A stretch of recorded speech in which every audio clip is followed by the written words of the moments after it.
আপনাদের সাথে একটা ইন্টারেস্টিং ঘটনা শেয়ার করি। কিছুদিন আগে আমার একটা ক্লায়েন্টকে আমি একটা ওয়েবসাইট করে দিয়েছিলাম অটো ডিটেলিং, অর্থাৎ অটো ডিটেলিং, পেইন্ট রেস্টোরেশন, কার ডিটেলিং, এই ধরনের জব, যেটা আমরা বাংলাদেশে সাধারণত মোবাইল ডিটেলিংও বলি। তো দেখেন, কিছুদিন আগে ওয়েবসাইটটা কমপ্লিট করার পরে ক্লায়েন্ট অনেক হ্যাপি হয়েছিল এবং ক্লায়েন্ট আমাকে আউট অফ মার্কেট প্লেস, অর্থাৎ মার্কেট প্লেসের বাইরে অনেকগুলো পেমেন্ট দিয়েছিল।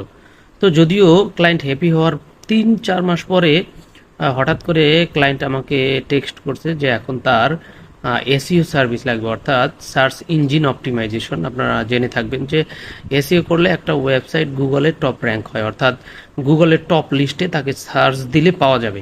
তো এখন সে এসইওটা করার জন্য আমাকে হঠাৎ করে একটা মেসেজ দিছে। তো ইন্টারেস্টিং বিষয় হচ্ছে এটাই যে আপনি যখন ভালো কোনো কাজ করবেন, ক্লায়েন্ট কিন্তু আপনার কাছে বারবার ব্যাক করবে।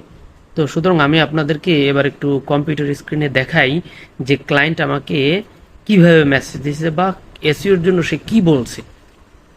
তো এই হচ্ছে আমার কম্পিউটার স্ক্রিন, দেখেন সে আমাকে বলছে যে hey Alex, I am interested in obtain for service for your company.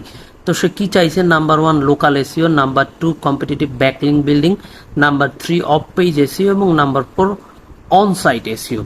তো তাকে আমি জবাবে বললাম আচ্ছা ঠিক আছে, আমি করতে পারবো, I will do that, it will be monthly only $300। তাকে আমি খুবই একটা মিনিমাম বাজেট দিলাম। তবে এটাও বললাম যে ব্যাকলিংটা একটু পেইড ব্যাকলিং, তার জন্য তোমাকে এই ধরনের পেমেন্টটা দিতে হবে।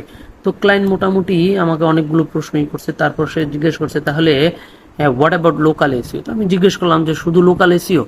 সে বললো যে হ্যাঁ, শুধু লোকাল এসিও। তো এইভাবে ক্লায়েন্টের সাথে আমার কথোপকথন হয়েছে। আপনারা এতক্ষণ আমার কম্পিউটার স্ক্রিন দেখলেন যে আসলে ক্লায়েন্ট কিভাবে আমার সাথে চ্যাটিং করতেছে। তো এখন ওর সাথে এভাবে কন্টিনিউয়াসলি আমার চ্যাটিং হবে, যেহেতু ওর কাজ আমি আগে করে দিছি, সুতরাং এবারও আশা করি ও আমাকেই কাজটা দিবে। তো বেসিক্যালি এইভাবেই একটা ক্লায়েন্ট আপনাকে একটার পর একটা কাজ দিতেই থাকবে। যখন আপনি মার্কেট প্লেসে জনপ্রিয় হয়ে যাবেন, এক্সপিরিয়েন্স হয়ে যাবে আপনার, তখন কিন্তু ক্লায়েন্ট আপনাকে খুঁজে নেবে, অর্থাৎ আপনার ক্লায়েন্টকে খোঁজার কোনো দরকার নেই।